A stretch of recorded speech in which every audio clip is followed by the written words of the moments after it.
You would not be even looking at me through a computer. It wasn't for the contribution of many amazing women in history who made a mark on the field of computer science, discovering algorithms, writing code, way back in history, but oftentimes you don't hear about them. Most of the time when we think about the emerging technology of computer science, we think of Steve Jobs, Steve Wozniak, we think of Bill Gates. Sometimes when we think of tech, sometimes we even think of Elon Musk. Here are 10 amazing women in history who did contribute to computer science. Ada Lovelace was born in the early 1800s, in 1815 to be exact. And in the early 1800s, women did not study math or science, and she loved math or science. She was the daughter of the famous poet Lord Byron, but she never really knew him because her parents split when she was 2 months old. But her mother insisted that she get educated, so she was self-taught mainly, but she also had these tutors. One of her tutors was a university professor at the University of London. When she was 17, she met this man named Charles Babbage at a town party. She was fascinated by his difference engine, which was an early version of the calculator. He started to mentor her. In 1835, she married a man named William King, who became the Earl of Lovelace, which made her the Countess of Lovelace. They had 3 children, and even though most wives and mothers at the time worked only in the home, she continued to work on this project with Babbage. In 1843, Babbage was developing the analytical engine, a more complicated version of the difference engine, and he asked Lovelace to translate French text from his engineer into English. Lovelace not only translated the notes, but added her own, signing them AAL. Some of the notes that she created compared the design of the analytical engine to how weaving machines worked. Weaving machines followed patterns to make a complete design, and Lovelace imagined that engines could also follow patterns, codes, as well as calculating numbers. She thought that they could form letters too. She was known as one of the first computer programmers. She never really received the funding to complete this analytical engine, and many of her notes were totally forgotten. And then in 1953, her notes were republished in a book about digital computing, and it showed how computers work by following patterns. And it turns out that long before the first computer was ever invented, that Lovelace had come up with the first ideas for computer language and programming. She died in 1852, more than 100 years before her notes were discovered. In 1979, the U.S. Department of Defense named a new computer language called Ada in her honor. Another amazing woman who contributed to early computer science was Grace Hopper. Grace Hopper was born in 1906. As a child, she loved to take apart household goods and put them back together. She was born in New York City, and she attended regular prep schools, and she enrolled at Vassar College. After graduating with her bachelor's degree, she went to Yale, where she earned a master's and PhD in mathematics. And so she became a teacher, and in 1943, she resigned her position at Vassar to join the Navy Waves.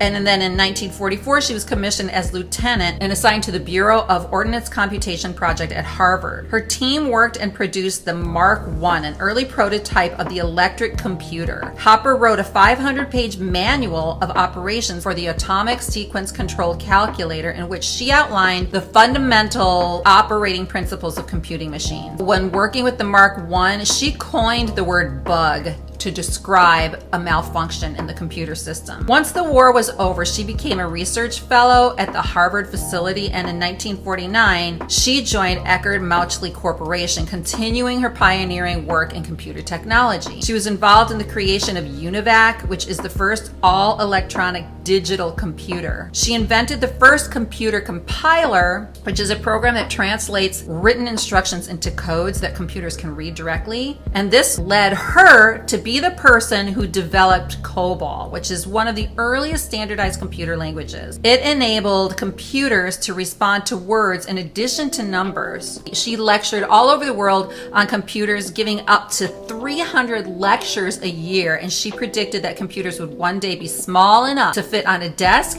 and people who were not professional programmers could use them in their everyday life. In 1966, she attained the rank of commander in the Naval Reserves. She also was promoted from captain in 1973 to Commodore in 1983 and Rear Admiral in 1985. She was awarded the Defense Distinguished Service Medal, the highest decoration given to those who did not participate in combat. Her work in computers not only gained national attention, but she was recognized internationally, and in 1973, she was named Distinguished Fellow of the British Computer Society. At the time, she was the only woman to hold the title, and then after retirement, she returned to teach, where she taught and inspired students until her death on January 1st of 1992. Annie Easley was an African-American computer scientist, mathematician, and rocket scientist. She worked for the Lewis Research Center, which is now known as the Glenn Research Center of NASA, which at the time wasn't even called NASA. It was called the National Advisory Committee for Aeronautics. She was a leading member of the team which developed software for the Centaur rocket stage, and she was wind and energy projects and identified energy conversion systems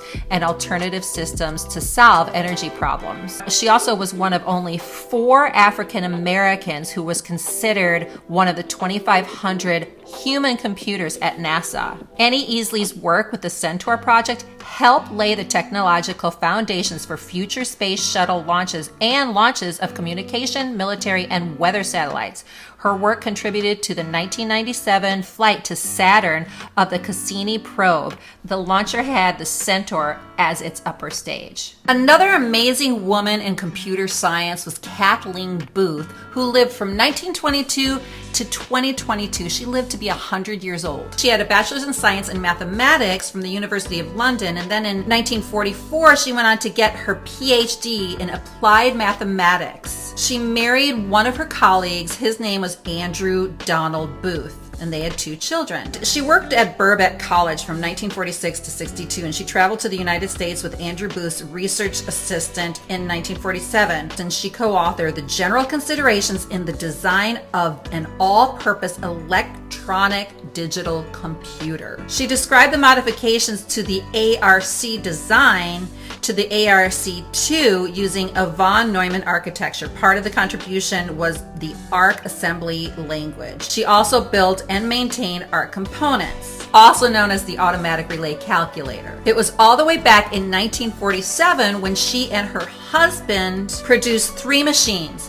the ARC, which is the automatic relay computer, the simple electronic computer, and the APEC, which was the all-purpose electronic rayon computer. Booth published papers concerning her work on the ARC and co-wrote the Automatic Digital Calculators 1953, which illustrated the planning and coding programming style. In 1957, she and her husband and J.C. Jennings co-founded Birkbeck College's Department of Numerical Automation, which is now the School of Computer Science and Information System. Jean Bartek, amazing woman in computer science, was born in Missouri in 1924. She attended the Northwest Missouri State Teachers College and received her BS in mathematics in 1945 and a GED Master's in English from the University of Pennsylvania in 1967. When she graduated in 1945, she was hired to compute ballistic gun firing tables for the U.S. Army, and she was one of hundreds of human computers, which were usually women,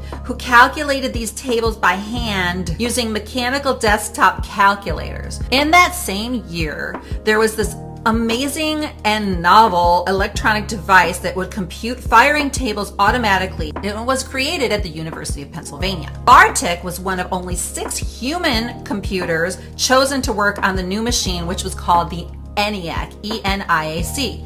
She and the team taught themselves ENIAC's operations and became the first programmers there. In 1947, she became part of this group that converted ENIAC into a stored program computer, which was a major milestone that improved usefulness, efficiency, and she also made contributions to the early BINAC and UNIVAC 1 computers. She passed away in 2011, but before that, she was recognized and became a strong advocate for participation of women in science and technology. Another amazing woman in computer science is Frances Allen, born in 1932. She held a Bachelor of Science in Mathematics in 1954 from Albany State Teachers College. She also received an MS in Mathematics in 1957 from the University of Michigan, and she also holds several honorary doctorate degrees in science. One of the things that Frances Allen did was that she was a pioneer in optimizing compilers, programs that translate source code written in a programming language into machine code for direct use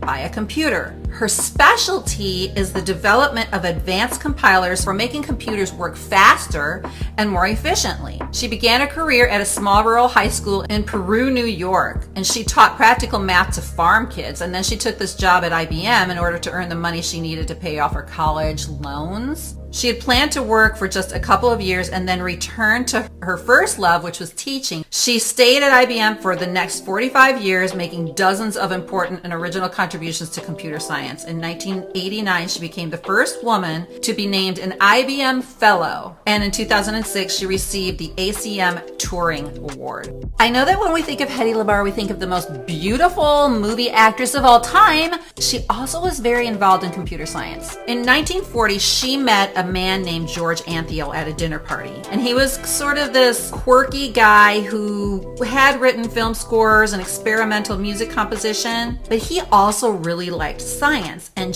the two of them talked about a variety of topics, especially in order to help with the looming war that was coming. So the two of them came up with this amazing new communication system, which was used in the intention of guiding torpedoes to their targets in war. And the system involved the use of frequency hopping around radio waves, with both the transmitter and receiver hopping into these new frequencies. When that happened, it prevented the interception of radio waves, thereby allowing the torpedo to find its intended target. After its creation, Lamarr and Anthiel sought a patent and military support for the invention, and they were awarded the U.S. patent in August of 1942. The Navy decided against the implementation of the new system, and the rejection led Lamarr to instead support the war efforts with her celebrity by selling war bonds. Meanwhile, her patent expired before she was ever given a penny, and she continued to get credits in films. It wasn't until later on in life that she received any awards for her invention. The Electronic Frontier Foundation jointly awarded Lamarr and Anthiel with the Pioneer Award in 1997, and she became the first woman to receive the Invention Convention's Bulby-Nast Spirit of Achievement Award. She died in 2000, but she was inducted into the National Inventors Hall of Fame for the development of frequency hopping technology in 2014. And many people say that she was the mother of Wi-Fi and other wireless communications like GPS and Bluetooth.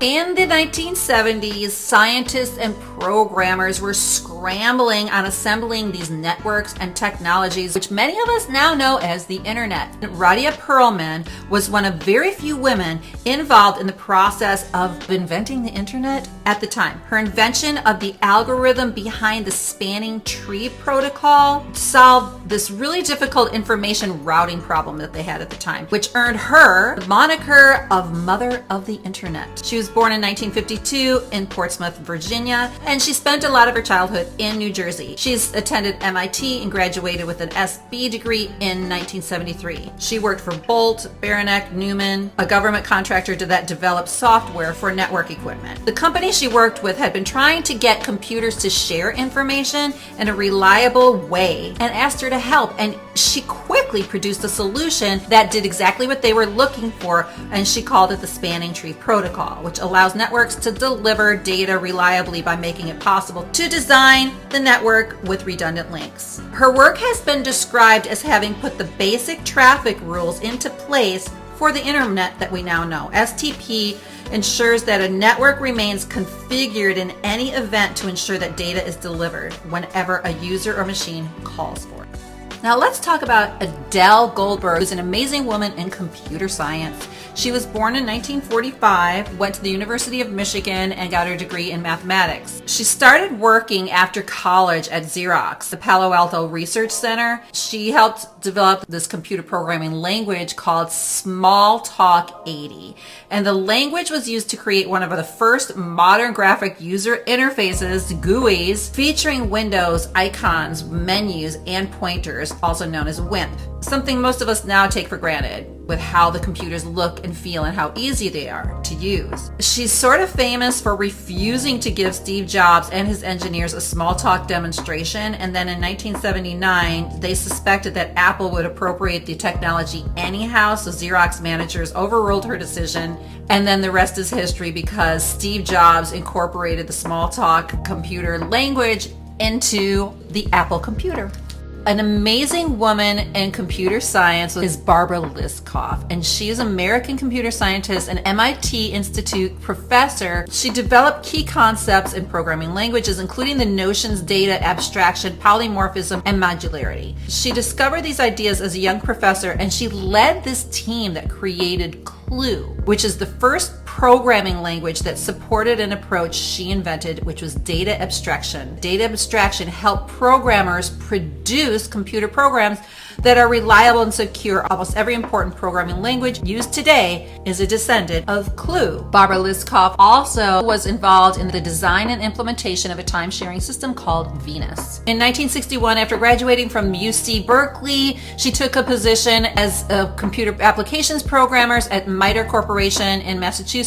She worked there for a year, and then she spent a year working as a programmer at Harvard in part of the AI project, all the way back in the 60s. By the fall of 1963, she got her doctorate at Stanford. After getting her PhD, she moved back to Boston and worked again for MITRE, but at this time as a researcher. Apparently, creation of reliable software was a problem back in the day, and she helped in the software crisis. People didn't understand how to produce programs that worked correctly, and expensive software development efforts just failed. So she took on this project in the field of programming methodology. Her work included programming languages for distributed systems, object-oriented database systems, distributed garbage collection, replication protocols that ensure that data stored online in the cloud is secure even in the presence of hardware failures and malicious attacks. And the definition of behavioral subtyping, also known as Liskov substitution principles, is a fundamental concept underlying object-oriented programming. She became a full professor at MIT in 1980 and 2008. MIT named her as an institute professor, the highest honor awarded for an MIT faculty member, and she also won the Turing Award. Without her accomplishments, we wouldn't be able to communicate in the cloud, be able to readily create software. You're watching Hot for History, where we get to share some unique perspective on weird history facts that I bet your teachers never taught you in school.